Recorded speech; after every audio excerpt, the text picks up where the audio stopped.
Pero no podemos pretender que llegue a los pueblos y a las naciones si esa cultura no se instala primeramente en mi casa, en mi hogar. Inmediatamente otras personas son atraídas a ti porque es la presencia de Dios, es el Padre quien atrae. Cuando nosotros albergamos su presencia. Levanta un altar. Levanta un altar y proclama mi nombre. Para una nación es proclamar el nombre de Dios.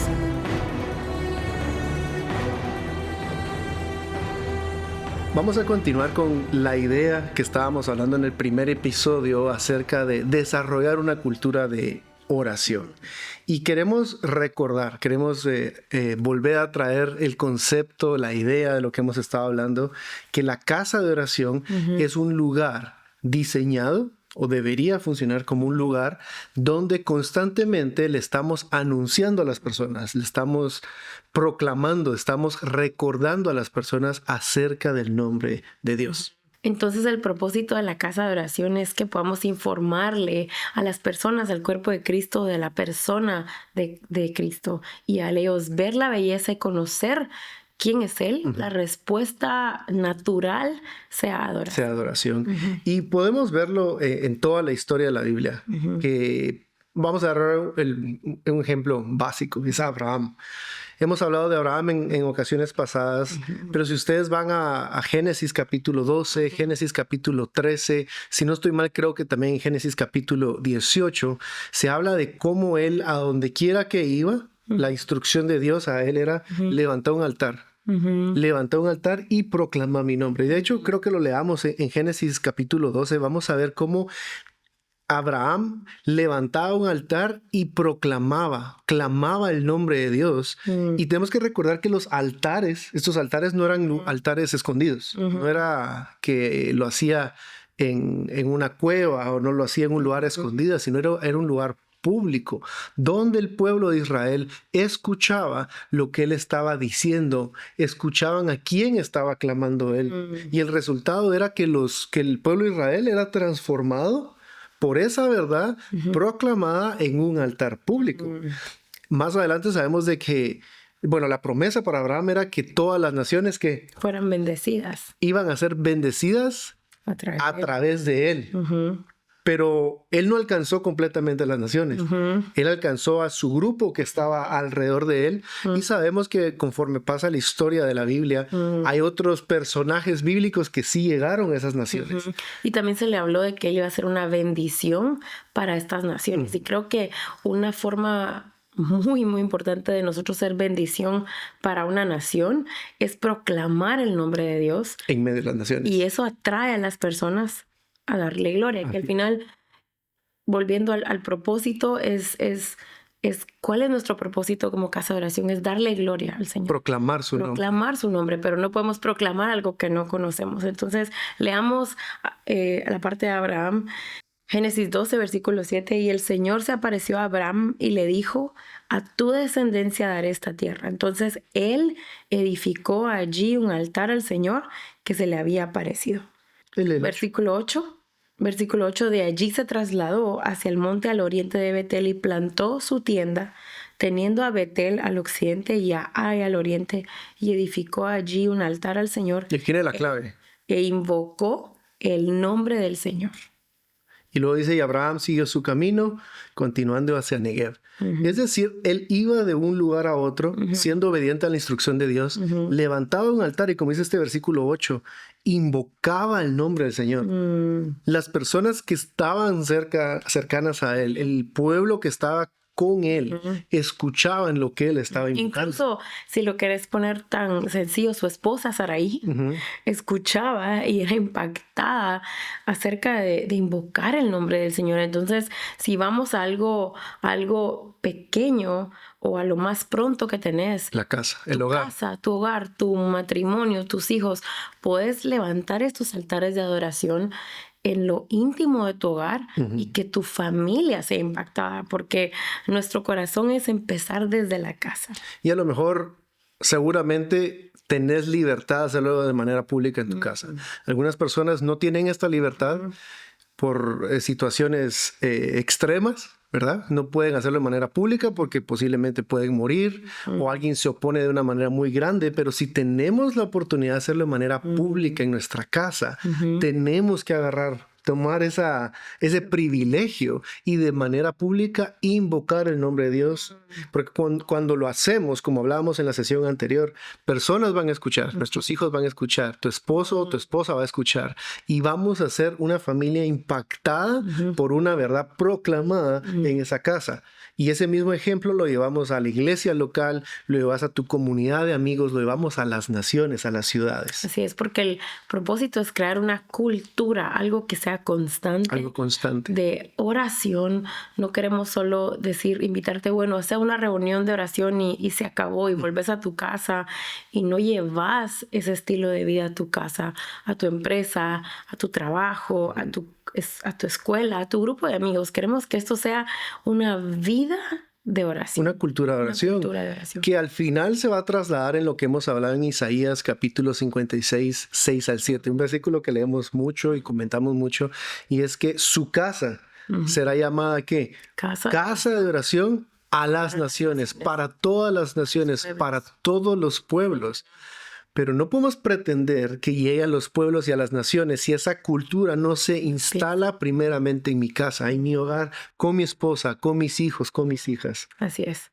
Entonces, cuando tu casa se convierte en una incubadora de oración, inmediatamente otras personas son atraídas a ti porque es la presencia de Dios, es el Padre quien atrae.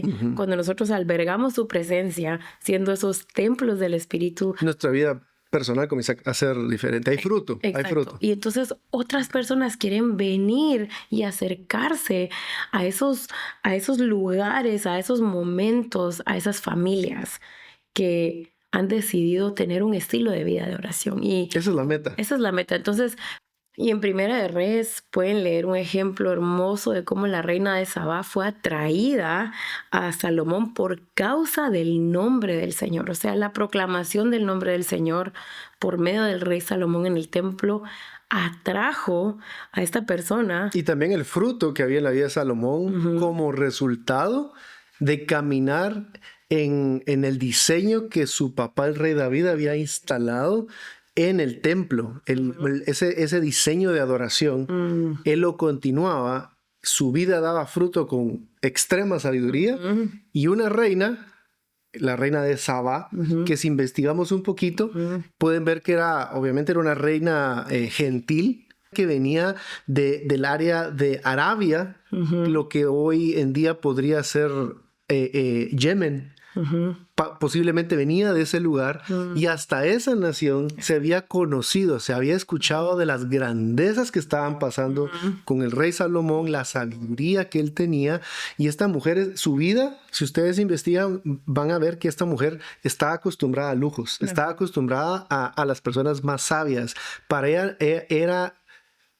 era normal la sabiduría, saber respuestas de todo, pero hubo algo que cautivó su corazón y ella tenía que ir a escuchar. Y en el versículo 1 de Primera de Reyes 10 dice, cuando la reina de Sabá oyó de la fama de Salomón por causa del nombre del Señor, vino a probarle con preguntas difíciles. La fama del rey Salomón, esa versión dice, por causa del nombre. O sea que fue el nombre del Señor, o sea que Salomón realmente estaba caminando en el diseño de proclamación del nombre de Dios. Nombre de Dios. Él estaba caminando en darle gloria a Jehová. Y entonces fue atraído a un gentil, fue atraída a una persona de afuera, alguien que no conocía al Dios de Israel, fue atraído por causa, voy a leerlo otra vez, por causa del nombre del Señor. Entonces, cuán importante es que nosotros como casa de oración tengamos un entendimiento correcto del nombre del Señor. Que nuestro corazón esté saturado del conocimiento del nombre del Señor, para que eso sea lo que hablemos, que eso sea el material que usamos para orar, para cantar, para adorar, porque entonces las naciones van a escuchar. Y van a ser atraídas a Él. No a uno, no al hombre, es a Jehová. Y quiero decir esto con mucho cuidado, ni siquiera a una específica casa de oración, sino vas a ser atraído por el nombre del Señor. Entonces, queremos animarte a que puedas crecer con el conocimiento y en la revelación del nombre del Señor, lo puedas proclamar. Quiero leer otro versículo siempre de esta historia de la reina de Sabá. El versículo 4 dice: cuando la reina de Sabá vio toda la sabiduría de Salomón, un fruto en la vida de un hombre, la casa que él había edificado, obviamente sabemos la casa que había edificado, luego seguimos viendo de que ella comenzó a ser asombrada por todas las cosas impresionantes que habían en esta casa. Los manjares, los siervos. Se quedó asombrada. Estaba asombrada. Y luego vamos al versículo 9 y vemos la respuesta. Esto lo hablábamos en el episodio anterior, cuando hablábamos de Salmos 96, que proclamar causa algo en las naciones. Y dice el versículo 9: esta es la reina de Sabá, una gentil que no había escuchado al Dios de Israel. Bendito sea el Señor, tu Dios, que se agradó de ti para ponerte sobre el trono de Israel. Por el amor que el Señor ha tenido siempre a Israel, te ha puesto por rey para hacer derecho y justicia. Lo que nos tiene que llamar la atención de este versículo 9 es que ella comienza a bendecir al Señor. Bendito sea el Señor, tu Dios. Está bendiciendo al Dios de Israel. Y fue por causa de que un hombre, estando en la presencia de Dios, era impactado por la verdad de Cristo, por la verdad. Un hombre era impactado por la verdad de Dios, daba fruto y las naciones comenzaron a escuchar. Sí, porque me encanta que en el versículo 1, vuelvo a leerlo, ella oyó de la fama de Salomón por causa del nombre del Señor. O sea, la tarea de Salomón era proclamar el nombre del Señor en un lugar que había sido establecido, que Dios le dio un diseño a David y él continuó en este momento y alguien de afuera vino, lo vio, se impactó y adoró. Y con esta historia lo que estamos viendo es que la profecía en Isaías capítulo 60, quiero leerlo, obviamente esto se escribió después, pero esta es la palabra profética que se da cuando se está anunciando. Y acudirán las naciones a tu luz y los reyes al resplandor de tu amanecer. Qué hermoso, porque vemos aquí ese ejemplo vivo, cómo naciones vienen reinas, a la revelación de la luz del nombre de Jesús. Y por eso los siguientes episodios queremos tener material que les pueda servir, donde vamos a estar estudiando diferentes nombres de Dios. Vamos a ir profundo en cada uno de estos nombres. Vamos a aprender cómo podemos orarlos sobre nuestra casa, sobre nuestra nación, sobre nuestra ciudad. Cómo podemos adorar con esos nombres. Porque la meta es que tengamos herramientas para poder estar anunciando estos nombres en la casa de oración, para que las naciones sean atraídas a Cristo. Sí, quiero terminar con un versículo en Efesios 1, donde quiero recordarnos realmente el propósito por el cual fuimos creados. Y dice en Efesios 1:5, en amor, desde el 4, nos predestinó para adopción como hijos para sí, mediante Jesucristo, conforme al beneplácito de su voluntad, para alabanza de la gloria de su gracia, que gratuitamente ha impartido sobre nosotros en el amado. Y más abajo dice en el versículo 14 que les habla del Espíritu Santo, que nos es dado como garantía de nuestra herencia, con miras a la redención de la posesión adquirida de Dios para alabanza de su gloria. Entonces, nuestro propósito como casa de oración, como hijos, es alabar la gloria de Dios. Darle gloria por medio del sacrificio de Jesús. Tenemos esa asignación como casa de oración. Así es. Ser hijos que viven para la alabanza de su gloria.